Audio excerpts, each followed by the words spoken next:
people. So our attendance is for the opening few months here is well beyond what we expected.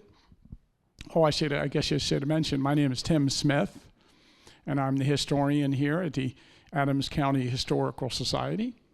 And we do have other programs coming up on Thursday nights if you would like to pick up a schedule on your way out and learn about what we have going on. We also do free presentations every Saturday and Sunday. So on Saturday and Sundays, we do our variety of topics. You can look and see what those programs we have are scheduled. And I'll let Abby take over now. Dangerous thing to hand me a microphone. Hi, everybody. Good evening. Thank you so much for coming out. For those of you, I know a lot of you in the room. For those of you that don't know me, my name is Abby Huffman. I am Director of Programs with Adams County Historical Society. I started here doing virtuals, and you know how much better it is to look at people in the face. Not that I dislike hearing programs recorded, but it's a lot better to see actual people. I would like to introduce you to a dear friend of mine, which is going to be Gene Barr. Some of you might already know Gene, and I've known him since 2018. And I did a lot of running around the battlefield with Gene, and I learned a lot from him, and I'm really grateful for the chance to get to know him. And then he said yes to coming and doing a book talk for us tonight. I have his bio here, if you'll allow me to read it. Gene Barr is currently a senior advisor for GSL Public Strategies. He's the retired president and CEO of the Pennsylvania Chamber of Business and Industry, the largest broad-based business advocacy group in Pennsylvania, now working as an advisor to the organization. Barr joined the chamber in 2003, became president in 2011. He has more than 45 years of experience in politics, government affairs, public policy, and business operations, including work with BP America, Associated Petroleum Industries of PA, Triad Strategies, and the Harrisburg law firm of McNeese, Wallace, and Nurek. I will tell you there's a lot of tongue twisters in there, Gene. Yeah, try harder next time. He recently completed his third and final term as a member of the U.S. Chamber Board of Directors, where he served in the Nominating and Governance Committee, as well as the Chamber's Political Advocacy Committee. He has served on numerous boards, including the United Way and the National Civil War Museum in Harrisburg. Gene has been named to various state commissions by both Republican and Democrat governors, including co-chair of Governor Tom Wolf's Keystone Workforce Command Center, and worked on the transition team for Governor Tom Corbett. Gene is ranked number 9 on the 2022 City and State PA's Power 100 list of the most influential people in the public and private sector statewide.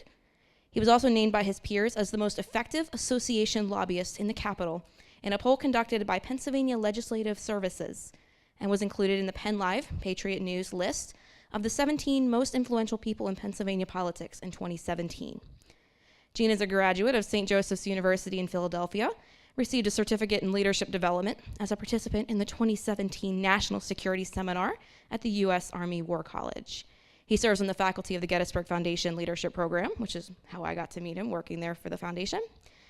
And today, most importantly for you guys to know, he is the author of a nonfiction work on the American Civil War, A Civil War Captain and His Lady, Love, Courtship, and Combat, from Fort Donelson through the Vicksburg Campaign. So please join me in welcoming Gene Barr to the platform. Thank you. Abby, thank you for all those nice things. I think most were true. I'm not quite sure, but anyway, I appreciate that. Hey, thanks to all of you for coming out. You're never quite sure what you're going to get in August with vacations and heat or rain, as we were thinking, coming down here. So I'd like to welcome all of you and thank you for coming out, and thank all of those who have joined on the live streaming here as well. So it is, as Abby said, it is good to be back out. The book came out in 2016, and we did a lot of in-person things, and then of course everything shut down, and for a while we were doing Zoom, which wasn't a whole lot of fun, because it's funny, you get introduced and all of a sudden everyone clicks off their camera and you're staring at a blank screen, which is not a whole lot of fun when you're talking about the book. But I appreciate all of you coming out. Tim asked for questions. Please ask questions at any point. I'm going to try and anticipate some, because I've done a number of these already, and so I can anticipate in many cases what you're going to ask. There are books in the bookstore, right? And if you want to, after we're done, if you're so inclined, go down and pick one up, and I'll be happy to, if you bring it back up here, to sign that for you. I'm I'm also here. I was told I was not allowed to do it. My wife Mary's here with me, so I'm not going to introduce her because she said, whatever you do, don't say anything about me being here. So I didn't. I want it noted that I did not say anything, okay? I'm going to get in trouble for that, I know already. See? She loves that. Go ahead. Everybody say it again. She loves that. So actually, she was with me on the very first one I had. I have to tell the story because I love this. Very first one that we did in Illinois. After I did the book, we did a book tour. And the publisher sent me out to Illinois and did a great job setting stuff up. And we were out at the Springfield. It's the Army National Guard. I think it's their part of their museum. And we had a nice crowd there that night. And I'm going through, and about 45 minutes in, and I saw a hand come up in the back of the room, and I'm, wow, these people have questions already, and there's hands up there. Next thing I see is somebody putting, can you hear me? Putting their other hand up like this. My wife going, your time is up, that's enough. People are tired of listening, so if you see a hand go up here early, you'll kind of know. But thank you. So let's talk a little bit about the book. It has been out for a little while. It's in paperback now, which just selling out all the hardcovers was just something that was, incredible to me. So the question always comes up, why another Civil War book? And this one, I believe, is noteworthy, and I'll tell you how I came to write it. Because unlike many other books, and believe it or not, you probably do because you're all probably pretty well versed in this, there's not just a lot of books on the Civil War, there's a lot of books on letters that have been written. Most of the time, and you might wonder why this is the case, most of the time there are letters from the person in the military back home. You don't have a whole lot of books that show letters from the home front to the individual serving, whether it's Army of the Potomac, Army of Tennessee, Army of the James, whichever one you pick. Why? They were lost, or they don't have any way of keeping them in most cases. They're enlisted men. It's going to get rained on. They have to carry these things. You already know how much equipment they're carrying between the weapon and the ammo and their food and their extra clothing and their shelter tent and all that stuff. So by and large, they got lost. So this is noteworthy from the perspective that it includes both letters from home and letters from the soldier back home. And really, in essence, what this book is, because the letters are an exchange of letters between a 27-year-old Irish immigrant captain named Josiah Moore, 17th Illinois, Company F, and a woman he met in camp in Peoria, 19-year-old Jennie Lindsay. And the letters are extraordinary, and a lot of people ask how you got to them, so we'll talk about that. I know you're not supposed to apologize, but I will apologize because it is a really long title. I get that. I understand. It took Abby 5 minutes to just read the title of the book, I think. So it wasn't my idea. I tried to get the publisher to do something else. Because it's a Civil War relationship and courtship, basically, my idea was 50 Shades of Blue and Gray. The publisher didn't go for that. The other challenge I had, and look, we're here in Gettysburg, and all of you understand this readily, books on Gettysburg sell well. Books on the Eastern Theater tend to sell better than other areas, whether it's the Western Theater, and you all are probably aware, everything from Pennsylvania west and down is the Western Theater. Those books from here, whether it's Gettysburg, top of the list, or Antietam, or Fredericksburg, or Chancellorsville, or Cold Harbor, those are the books that tend to sell. And so my idea that I pitched to the publisher was, how about if we say, in little letters, a man from Illinois who was not Lincoln in big letters, and who fought at a bunch of battles, but not Gettysburg in big letters. So now I have Lincoln and Gettysburg in the book. But he wasn't too keen on that one either. So this is how we, wound up with this one. And as I said, the Western Theater is a little bit of a tougher sell. The two questions that I got from the very beginning, one was kind of a surprise. The one I got was, are you going to write another book? First off, this one took me 16 years, so I'm not in a big hurry to do that. My job kept getting in the way. And when people ask that, I wonder, are they saying that, wow, I liked it, and I hope you write another one, or maybe you'll do better on the second one? I never could quite figure out exactly why they're asking how interested I was in doing another book. So the other one, which is an interesting story, is how I got the letters. And people want to know that. In fact, I brought some of the letters here this evening, and after we're done, if you'd like, you're more than welcome to come up and see some of them. They're all here in the folder up here. I brought the letters from Josiah. So I had a call. This was 2000. Guy I used to work with when I was in the oil industry called, and he said, hey, I inherited this cabin, unheated cabin on a lake in Wisconsin. I think it's Lake George in Rhineland, Wisconsin. Some of you may be familiar with it. And he said, I got all these old letters, and I think they're Civil War. So I'd already helped sell some other stuff that he had inherited. And I said, sure, send them. So he sent them to me. I looked at them, and indeed, they were Civil War letters. And I realized pretty much what they were. It was an exchange of letters, and without going through them in detail, I didn't know exactly what the exchange was about, but I knew at least one of the participants was in the military, and it was Western Theater, because I could immediately see there were letters written from Fort Donelson, Shiloh, Vicksburg, et cetera, and all from Illinois.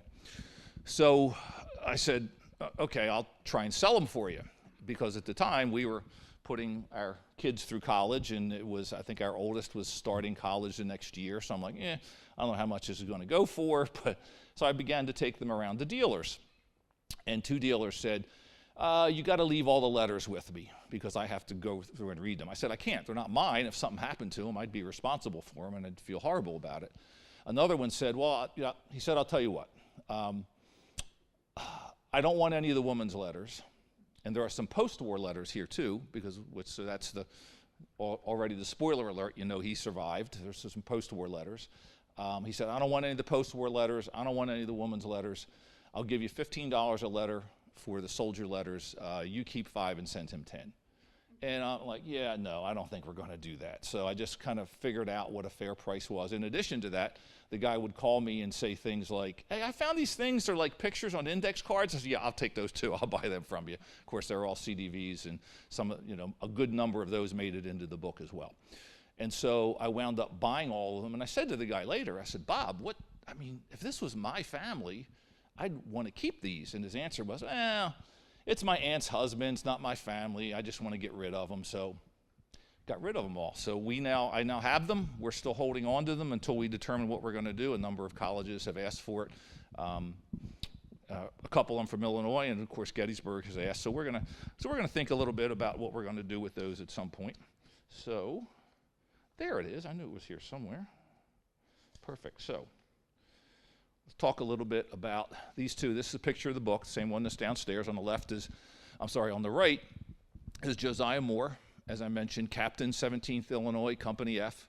On the left is Jennie Lindsay. She is the daughter of one of the most prominent men in Peoria, Illinois, who in fact was born in McConnellsburg, not all that far from here. His father was a War of 1812 vet. So they met in camp in Peoria, and I'll speculate a little bit about how I think they met, and we can talk about that a bit. The other thing that I we had to put him in too, so there. When I did the book, this is Henry. My wife can tell you all about Henry. So the kids said, Dad, you got to put Henry in. So from the beginning, we had to put because my kids do the PowerPoints. Let's be honest, at my age, I'm not good on PowerPoints. The kids do the PowerPoints, so they sneak all kinds of stuff in on me. So there's Henry, and they said, oh, he went down, when you were down there writing, he was down keeping you company. I said, no, he's probably wondering, how long does it take to do a book? So there's Henry. So this is a picture of Jenny, as you can see, fairly well-to-do, very well-dressed, 19 years old. And as you'll see, if you hopefully get a chance to read the books, her letters belie her age in many cases. Other times, they get rather interesting. And there's Josiah. Josiah, at the time of the beginning of the Civil War, was a student at Monmouth College in Monmouth, Illinois. He actually went to prep school in Westminster, what's now Westminster College out in New Wilmington, PA, out in the western part of the state. Anybody familiar with that? It was a prep school at one point. So Josiah was out there. The other thing that I was kidding about the publisher. The publisher, in my view, did a tremendous job. Savas Beatty is a publisher, and they're publishing a lot of really good stuff out there, probably some of the best stuff in the Civil War. And the one thing that I greatly appreciate, I wondered how he wanted to treat the letters. He left the letters completely intact. And that's critical for a couple of reasons. One, a lot of people want to know exactly what was said, and where do you start? Once you start abridging a letter, where do you end? But the reality is some of the letters can be fairly mundane. But one of the things that I learned in my research, I've been studying Civil War for decades, this research opened up my eyes in many cases. In fact, we can talk at the end if you want to know some things that surprised me that I found, completely overturned what I thought or added to it. But soldiers wanted to get the mundane news from home. They wanted to know when Jenny's writing and saying, we went to church today, we went over to Aunt so-and-so's, we went out for a picnic. They wanted to know that things on the home front were fairly normal and that at least somebody was enjoying a fairly normal life. And so the publisher kept every single word of every letter, which I greatly appreciated. Not all the post-war letters are printed in full. I've used some of them to supplement some of the studies, but I did add a lot of those as well. So you can see Josiah here in his uniform. Now, one of the other interesting things is this guy called me, the guy who I bought all the stuff off of. He goes, hey, I got this old matchbook here, and there's some buttons and some numbers in it. I went, yeah, send those to me too. So these were, if you go back, it's kind of hard to see, but of course those buttons and those numbers would have been on that forge cap, which went through some pretty significant actions because he went through the Battle of Fredericktown, which I didn't know much about. I know a little bit more now, but it's the Battle of Fredericktown, Henry, Donelson, Shiloh, Vicksburg, and the Meridian Campaign. And we'll talk a little bit about each of those here this evening as well. And again, I'm happy to talk about any other questions that you have as well. So this was one of the pictures that was in there as well. This is Josiah's house in Hanover, Illinois. As I said, he was a student. Now, one of the things that was incredibly helpful to me in this work, about 3 months after I bought the letters, I get an email from the guy who I bought them from saying, hey, you might be getting a call from this guy. His name was David Jupe. And he said David contacted him, and David was the great-grandson of Josiah and Jenny. See, there's all the spoiler alerts. You already know they got married. You already know they survived, so all those things are there. But let's get right to that.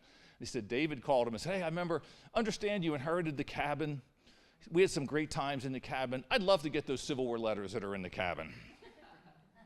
So he had to explain to David that he had sold them, that I had them. Having said that, David became an incredible resource for me in my research, and you'll hear a little bit more about that soon. But according to David, this right here is Josiah's dad.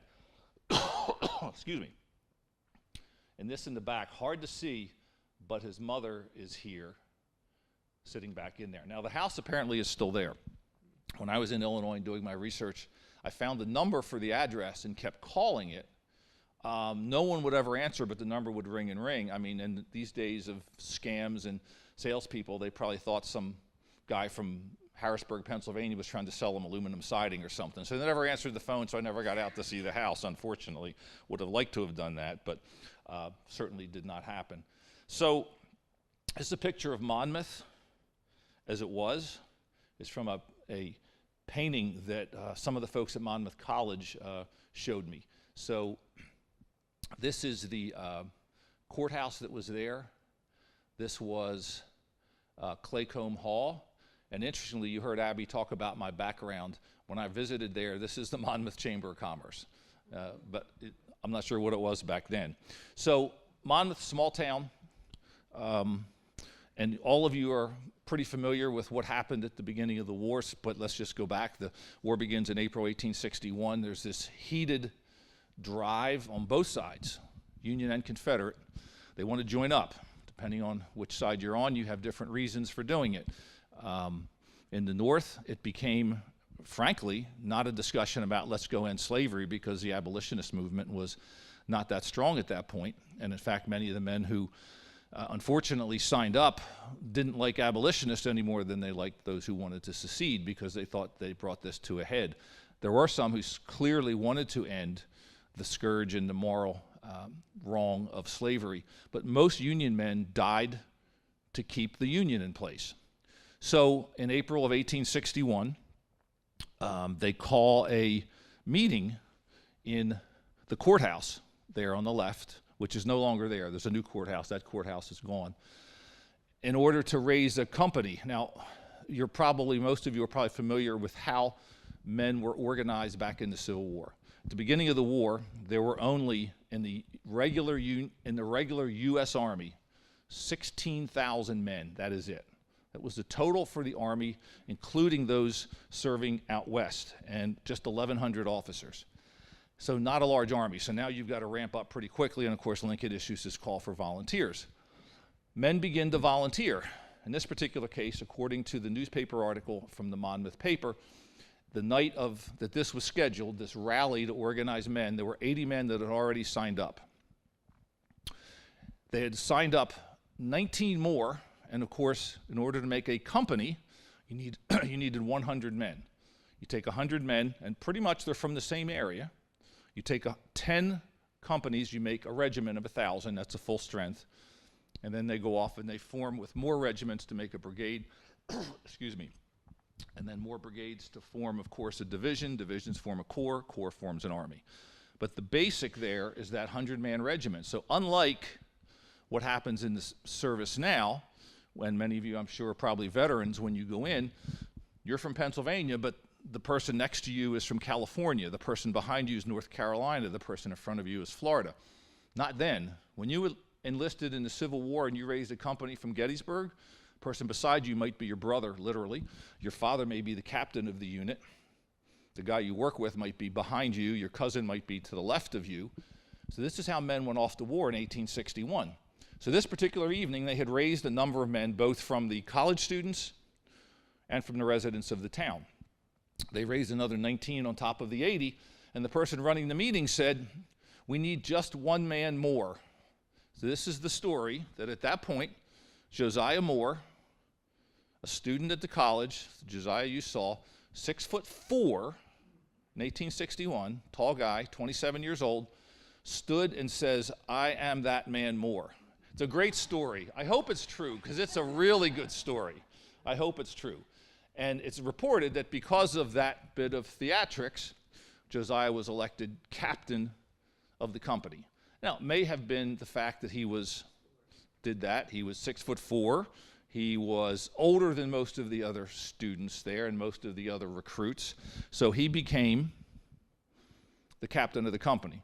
Of course, like many, many, many others, zero military experience. But you have to learn sometime, right? So, part of this too, which I found interesting, and I'm going to show this to you in a minute, there are things that, of course, that all of you who do research know that there's always things you discover that were unanticipated. So one of the other items that I got was this, that came with the collection I bought. And I will leave this up here, and you can all come up and look at it afterwards as well. This was all folded up in a brown manila envelope that was in a box that I wound up buying as part of this. This is the original muster-in sheet for Company F, 17th Illinois. And it lists everything from their height, their weight, color of eyes, complexion, whether they were married or single, their occupation, where they were born, where they were living. Interestingly, Josiah, despite having been born in Ireland, in Northern Ireland, he was Presbyterian, listed his birth as U.S. because I suspect there were a lot of men who would think less of him if they knew he were an immigrant. He literally lived only 3 months in Ireland, but still listed himself as being from here. So I'm going down this list here, and I see a name, James Earp, which is right here.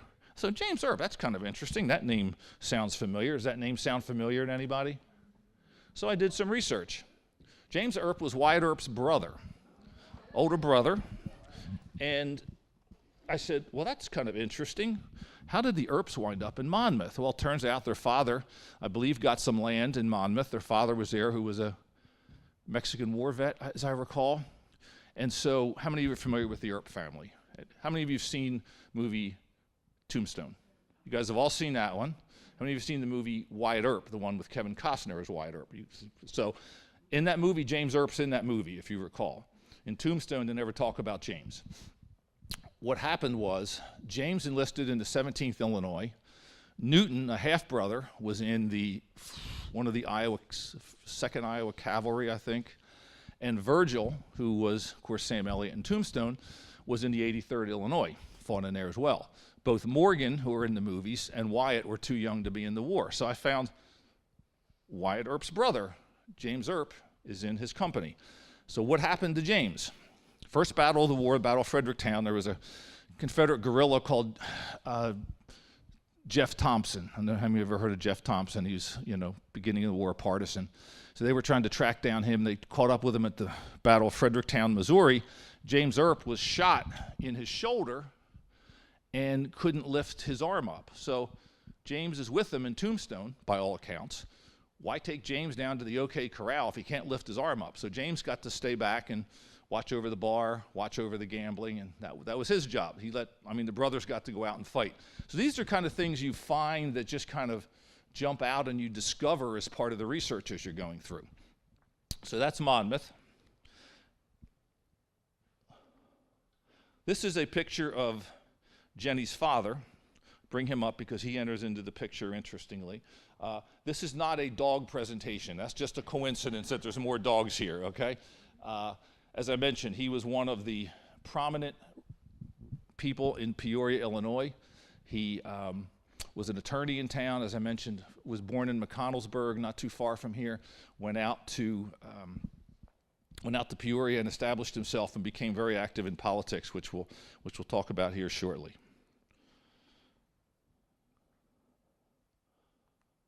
So, 17th Illinois, Company F, forms up in Monmouth, Illinois, 100 men, as we said. Well, now you got to get them together with the other 9 companies of 100 men because, of course, you need to make a regiment of 1,000. They have to go somewhere, so they send them to Peoria, Illinois, which was a gathering spot. A lot of discussion that Josiah talked about and others that I found in my research about what Illinois looked like. And there's this, we all know that, of course, there were certain states that were divided, right? Maryland, eastern part of Maryland, very pro-secession, western part, very pro-union. Kentucky had some of the same. Tennessee had some of the same.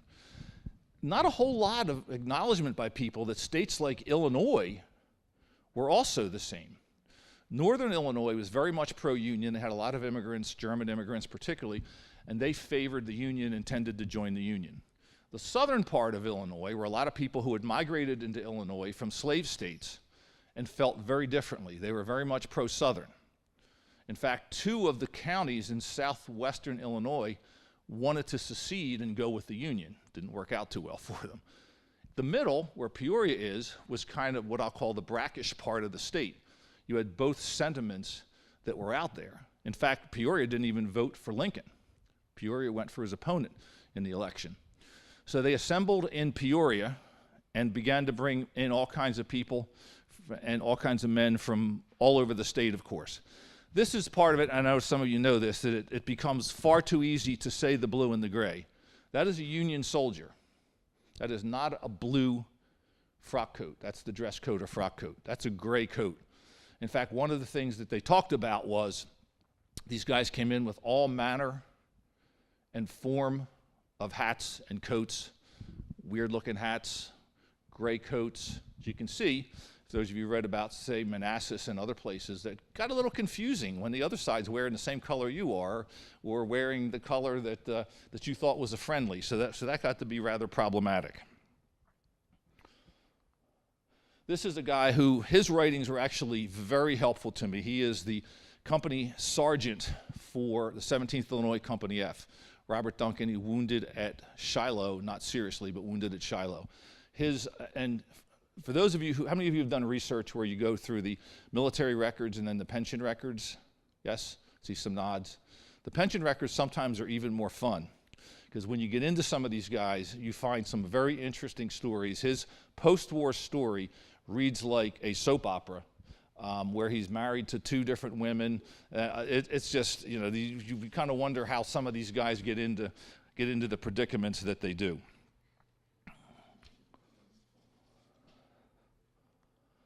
This is another guy, Abram Ryan. This is a picture of him, not in the 17th. He was the lieutenant of one of the other companies, Company A.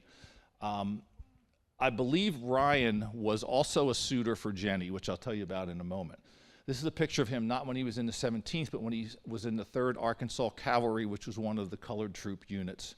You can see a pretty fancy uniform. Looks, pretty custom designed, tailored, etc. He and Josiah became good friends. What's interesting is I can only speculate how Josiah and Jenny met when they were in camp in Peoria, because that is where they met, because he began to write to her after they left Peoria. My speculation is, and again, a lot of this is research that I found, and you don't think about this much. You don't think about, well, how did people meet in the 1860s? And if you were a man and you walked up to a woman and said, "Hi, how are you? My name is Josiah," that's the height of rudeness. That's horrible. You can't do that. What you had to do is find someone who knew this person, and you would agree to arrange the introduction. In fact, even with the writing, you couldn't simply write to a woman. You had to ask her permission if you could write to her. So I suspect that it might have been Abraham or Abram Ryan, it goes by both, who knew the family, because one of the letters that Jenny sends back, that sends to Josiah, after he leaves, which I'll talk about in a moment, after he leaves and goes off to active service, she says something, she begins to, and again, I said these letters, in many cases are extremely well written. You look at them and say, this is not a 19-year-old. And again, that whole art of sending letters is lost. I mean, look, your kids all do it, mine do, how are you? And it's all in like, you do a sentence in like 4 letters, right? These are incredible. In many cases, the letters are like poetry. And many times she's extremely well written. Both of them are extremely religious. They're both members of the same church, both Presbyterian, very religious. But other times, 19-year-old Jenny becomes junior high Jenny. And she would write to him and say, "When are you coming home? So-and-so's home. How come you can't come home? Abraham Ryan stopped over last week. How come you can't come over?" So I suspect he's getting home on recruiting or whatever, and he's going over to see Jenny, and he's potentially courting her. So I kind of suspect he's the one that made the intro, but then when he got home, I suspect that maybe he was trying to begin to date her as well. Very interesting. So I don't want to go that far. So I mentioned to you about Jenny's father. So Jenny's father, as I said, very prominent attorney in town and was very active in politics. So those of you familiar with politics of the 1850s and 60s will understand this. He started out as a member of the Whig Party, which was the predecessor to the Republican Party. He was a member of the state. He was a Whig member, but hadn't run for office yet. He ran for the Illinois State House of Representatives as a member of the Republican Party. Bit of time elapses. It goes in, so Josiah goes away.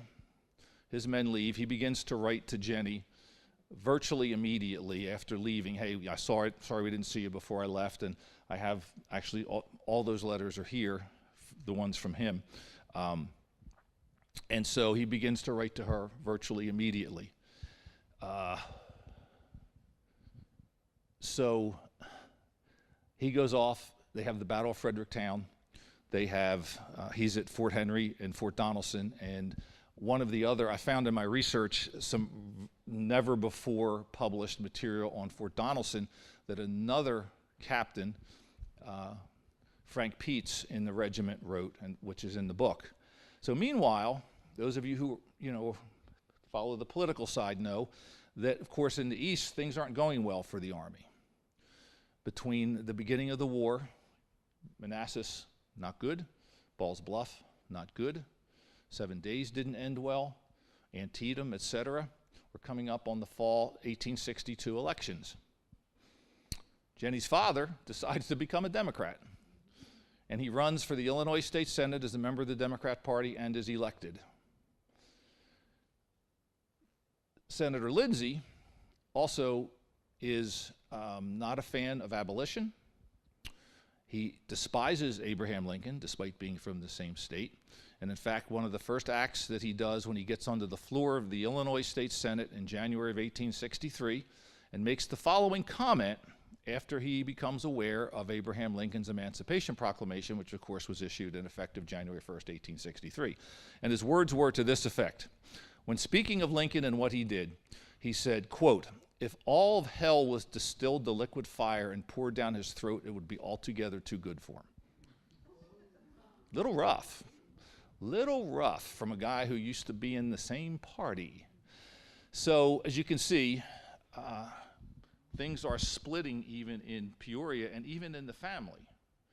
What's interesting in Josiah's letters, I found a newspaper that was written in the student newspaper of Westminster Prep in 1859, shortly after John Brown's raid.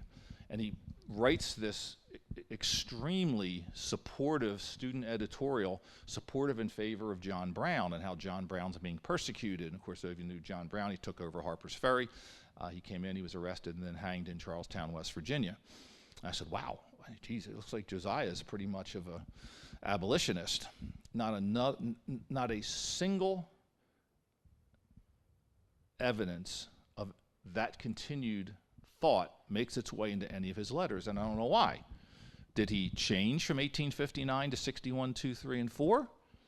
Or did he, recognizing how his girlfriend's father thought, that he figured discretion's the better part of valor here, and maybe I ought not mention this, particularly since he's now a state senator. So he did not.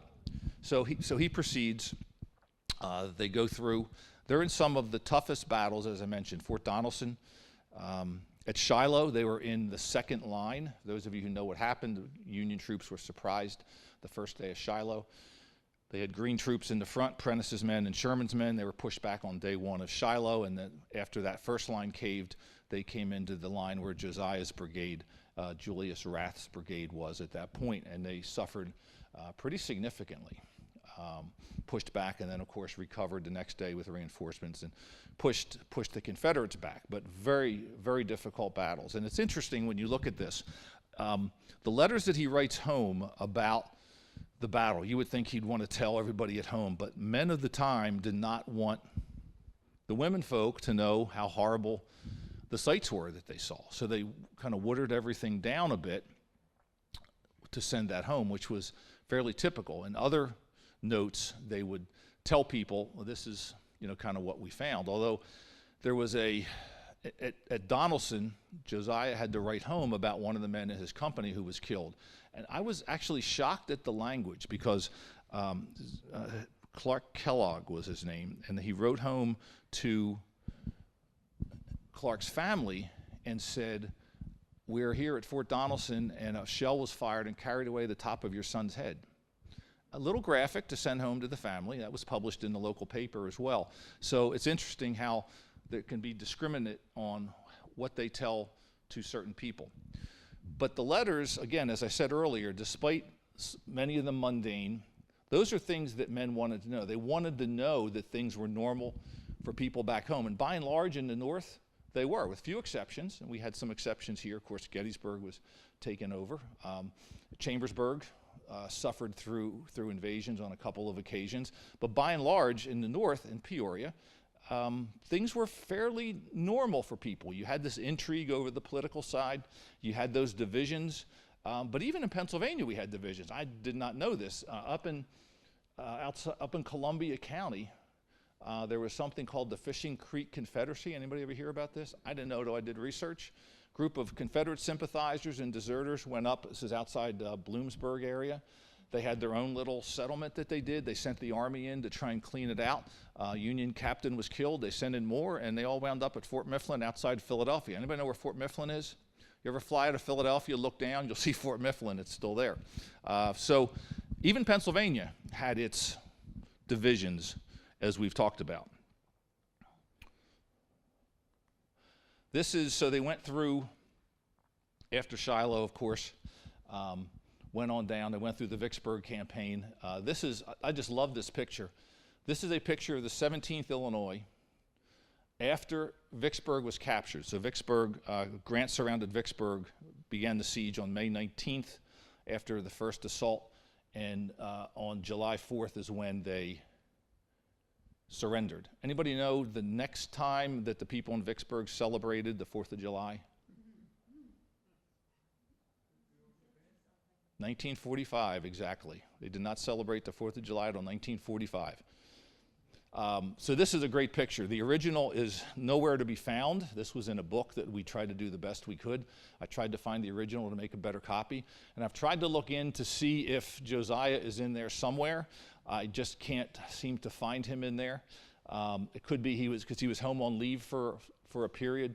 Part of it trying to arrest deserters. Some of it was he got ill. A lot of these guys got ill. In fact, he got a disease. Other guys would get malaria from the swamps in Vicksburg and surrounding areas. But it's just a great picture of, as you can see, the Western, very much Western troops, very different. The hats are different. You guys, I'm sure, have seen that before. You got the black hats instead of the forage caps. Just a very typical Western picture there. So, as the war goes on, it's 1864. These guys enlisted in May and April, and so in May they were sworn into federal service. So now here we are, we're coming up on 3 years. What's happening in 3 years? I'm sure those of you who've read know exactly what's happening. The 3-year enlistments are expiring, right? And they're the best guys that are out there. These are the guys that have fought through Manassas, Antietam, Vicksburg, Shiloh, Donelson, Gettysburg, all across. They tried to get these guys to say, hey, we need you to re-enlist. Well, you need some inducements to re-enlist. So they said, you can have a furlough, you get paid a bounty, and if enough of you guys in your regiment re-enlist, you get this veteran designation for your unit. Other things were tried too. I found an interesting quote from a soldier who was being pressured by his commanding officer to re-enlist, and his comment was, lager beer has lost all its power over me. So he kind of loved that quote. So Josiah is writing back and forth to Jenny, and you can tell over this period of time, over 3 years, you can tell that there's much more emotion in the letters. And interestingly, virtually all of Jenny's letters from 61, 62, and 63 that I can see, I have. 64, there's none. My only speculation is that in 64, after the Union captured Vicksburg, they went over to Meridian, Mississippi to destroy the rail center. And a number of Josiah's men were captured there because they're out in the middle of Mississippi and there's Confederate guerrillas around and a number of them were captured.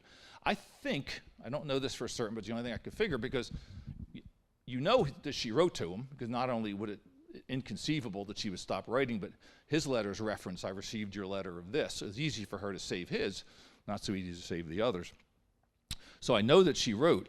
The only thing I can think of is that he probably, thinking about that, didn't want to be captured holding her letters and probably destroyed them all, which was one of the things you mentioned. These things got destroyed, unfortunately, too often. So her 1864 letters are nowhere there. So as we begin to get close to this time, and at one point, Josiah is visited during the Vicksburg Campaign by Jenny's father, who is visiting the Illinois troops along with the governor of Illinois, who is a Republican. Kind of weird, given what this guy has said in the past, but probably Governor Yates wanted a good, Democrat to try and come along to show bipartisanship on the war, I assume. And there's some evidence, without coming out and saying it, that Josiah was offered, his future father-in-law offered him, hey, maybe I can get you command of one of these new colored troop regiments that we're raising.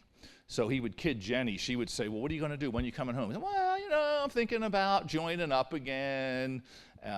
He really wasn't all that interested in it. And a lot of these guys, a lot of them said, I'm staying in till the end. Some of them said, I did my time, which I can understand. I did my 3 years. Let some of the people home come in now, and you can take these. So not enough of the 17th Illinois re-upped in order to get them to a veteran regiment. So they took whoever was left who came in 62 or 3 because you tried to, recharge your ranks. And those guys went with the 8th Illinois, and they wound up with Sherman on the march to the sea, down to Atlanta and over to the sea. Meanwhile, Josiah goes home. He's done. Within 3 days, shocking, marries Jenny. Didn't waste any time. This is his picture taken, it looks like, on his honeymoon. I had to kind of beg the guy who sold me all the rest of the stuff for this one. He said he found this, and it was one he didn't want to sell. And I just, come on, I got everything else, so I finally talked him into it. A very different Josiah than you saw earlier. Let me show you the comparison. You can see he's a lot more haggard, what 3 years did to him. And there's a comparison. You can see that. Here's a guy who was outside, basically without shelter, from May 19th until July 4th of 1863, along with all the other things that he went through, and even later when he tried to claim, and he did get a pension, that he developed some I don't know whether it was malaria or what he did develop. Jenny had a brother who was in the 77th Illinois who did get malaria. He was down in the same area, basically. So, Josiah ends, he goes back to school, gets his undergrad degree, and then comes home. I don't know how this went over, but he went back to school on his own. Jenny stayed in Peoria, and then he said, by the way, I'm going to go into the seminary. So he went to seminary. Josiah was ordained a minister and served a number of posts throughout Illinois, into Iowa, perhaps one other state as well. As you can tell, these guys were extremely proud of their service. This was one of the other pictures that was in there. This is not just Company F, but this is all of the 17th, and a lot of the names are down in here. I did research on all of the names. Josiah is right here. You can see him there. Any other names we've talked about? So some of you might be looking and saying, why is there a woman in the middle of this picture of the 17th Illinois? And if you look down here, it says, she's number 3, Major Belle Reynolds. Major Belle Reynolds. How did that happen, I wondered. So I did some research on Major Belle Reynolds. She was married to a lieutenant in one of the other companies, and a company, which is not uncommon, accompanied her husband to the war at the beginning of the war, which was not uncommon. So she was with him at the Battle of Shiloh. And by accounts, when the Union troops were routed and sent back to the Pittsburgh landing, others said she took care of the wounded, she attempted to calm the men and quiet the men. And so Governor Yates, governor of Illinois, came down to Shiloh shortly after the battle while the wounded were still there and the troops were still there. And someone said to him, you need to go talk to that woman over there, Belle Reynolds. She was phenomenal. And so he went over and he talked to her and he said, Mrs. Reynolds, can you tell me how you managed to be here?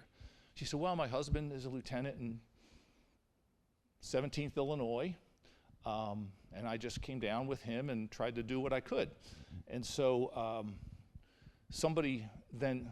he then looked at her and said, well, what rank is your husband? And she said, well, he's a lieutenant. He said, well, I believe in giving women the better of it. You are now a major in the Union Army. And Governor Yates made her a major, and forever after, even on this, which is one of their reunions, she's listed as Major Belle Reynolds. So I'm going to try and leave some room for questions here, too. Here's a picture of the Moore family.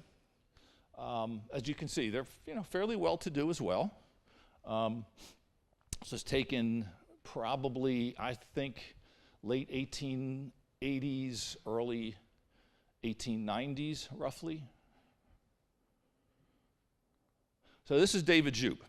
David is the one I told you about. He actually came out and had dinner with us back, many, many years ago. This is his wife, Liz. Both of them were on their second marriage. Each of them lost a spouse to Alzheimer's. So I went to visit David in the Chicago suburbs. He couldn't have been nicer. Once he got over not having the letters, but he knew somebody was going to do something with him, we became friends. He shared inordinate amount of resource material over the family. Like, I would read the letters and it said Cousin Sally was over. Oh, I know who that is. That's so-and-so's daughter. So he knew exactly who all these people were. He was incredible. So the reason I asked the two of them to sit on this was, family legend is that this is the sofa on which Josiah proposed to Jenny. So I put that there. I just thought that was interesting. Now, David, unfortunately, took a little longer than I wanted, passed away before the book came out of Alzheimer's, which is very tragic. But his wife said, even at the end, she went in and she said, Gene Barr called, and he didn't know anything, but he said, he's the one doing the book about my great-grandparents. So he did remember that. So, this is Josiah's, 1897. Like I said, I showed you that other picture. Became a minister, served many areas, collected a pension for some of the maladies he picked up during the war. This is in Peoria. Now, here's the other interesting part that even the people in their family don't know. Jenny died in the 1930s, as I recall. Of course, she was 8 years difference, lived quite a while longer than him. She's buried in Evanston, Illinois, up north of Chicago. All indications are very devoted to each other. No one knows why they were buried apart from each other. He is next to the Lindsay family plot in Peoria, Illinois, which we visited when we were out there. So no one really knows that. But like the commercials say, but there's more. That was a really bad joke. I didn't even think about that one. 2 or 3 years ago, my publisher called and said, hey, a guy called here. He's trying to get a hold of you. He found a picture he thinks that you might want. Okay. So this guy found, I don't know where he had it. Well, it was, he bought it from a dealer, and then I guess found out about the book and contacted me. And after going back and forth a little, we haggled a bit and I agreed to purchase it. So this was what he had. On the right is Josiah Moore, and on the left is his brother Thomas, and it's written, Captain Josiah Moore of the Monmouth Union Guards, Company F, 17th Regiment, Illinois, and Thomas Moore, Monmouth College, Warren County, Illinois, March 4th, 1861. So this was even before the Civil War, had not enlisted yet. And the other interesting thing is, this ambrotype is by a guy named J.P. Thompson. There's no P in it, they misspelled it, who took a very famous picture of this guy during his U.S. Senate campaign in October of 1858. So just some of the kind of funny things that you tie into and that you find when you're looking at all of these. So let me end here. We got just a little under 10 minutes for questions. So thank you. Thanks for your attention. I'm happy to answer any questions that you have, anything that I didn't cover appropriately or anything else that you might want to ask. So feel free.